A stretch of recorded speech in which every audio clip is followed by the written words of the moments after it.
Basics to advance দিয়া মেহেদি class. তো মেহেদি ক্লাসে ফার্স্টে তোমাদেরকে শিখতে হবে এই যে মেহেদির কোমটা কীভাবে ধরবো, ঠিক আছে। তো এটা অবশ্যই তোমরা আস্তে আস্তে প্র্যাকটিস করে শিখে যাবে। ঠিক এইভাবে ধরতে হবে, এই থাম যে আছে এই থাম দিয়ে প্রেশার করবে, তবে তোমাদের ডিজাইন করতে পারবে যাবে প্র্যাকটিসের উপরে। তো সবার ফার্স্ট তোমাদেরকে মেহেদি ক্লাসে কী শেখানো হয়? সবার ফার্স্টে তোমাদেরকে মেহেদি ক্লাসে শেখানো হয় লাইন। তো লাইন কীভাবে হবে, এই যে এই হচ্ছে লাইন, এইটাকে বারবার এই হচ্ছে লাইন, আবার একবার হচ্ছে লাইন, এটাকে বলে লাইন। এটা এইভাবে লাইন মানে আমাদের হয়ে যাচ্ছে। তো ফার্স্ট আমাদেরকে এই লাইনটা প্র্যাকটিস করতে হবে, হালকা করে একদম স্ট্রেট আসবে।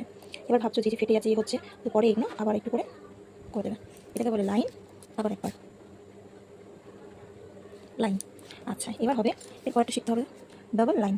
তো ডাবল লাইন কী করে করবো? সেম, আগে এইভাবে একটা সিঙ্গেল লাইন টেনে নেবো, তার একটুখানি গ্যাপ দিয়ে আবার একটা লাইন টেনে দেবো। এটা আমার বড় হয়ে গেল, মানে এক হাতে ক্যামেরা ধরে ফোন ধরে আছে, এক হাতে করছি তো। এই হলো লাইন, এবার হবে ডাবল লাইন। হলো এই লাইনটাকে মধ্যেখান দিয়ে ফিল করে দিলে দেখো একটু কিন্তু গ্যাপ থাকছে না, এটাকে বলে ডাবল লাইন। তো তোমরা প্র্যাকটিস করবে, করতে করতে তোমাদের চলে আসবে। আবার একবার দেখাচ্ছি, এই হলো সিঙ্গেল লাইন, একটুখানি গ্যাপ দেবে। এবার এই মধ্যেখান দিয়ে ভরলে এইটাকে বলবে ডাবল লাইন। এরপর আছে পেঁয়াজলি। পেঁয়াজলি কাকে বলে? এই যে আমরা দেখি না এইভাবে একটা লাইন রয়েছে, এই যে আমি এটাতে একটু করে দেখাচ্ছি, এটাকে পেঁয়াজলি বলে। তো এইভাবে তো হবে না, একে একটু যদি আমরা সুন্দরভাবে করি, কীরকম?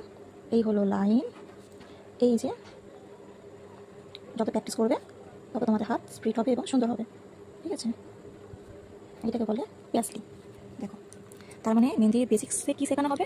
আগে লাইন, তারপর এই লাইন করতে করতে করতে করতে এই হলো ডাবল লাইন, তারপর শেখাবে পেঁয়াজলি, এইটা হলো পেঁয়াজলি। তো আরও অনেক কিছু শেখাবো। তো আমার চ্যানেলটি যারা নতুন আছে অবশ্যই সাবস্ক্রাইব করে নিও। তো মেহেন্দি 1 ডে 1 ক্লাসে তোমাদের কেমন লাগলো, কারো কিছু শিখতে হলে আমাকে কমেন্ট করো। টাটা।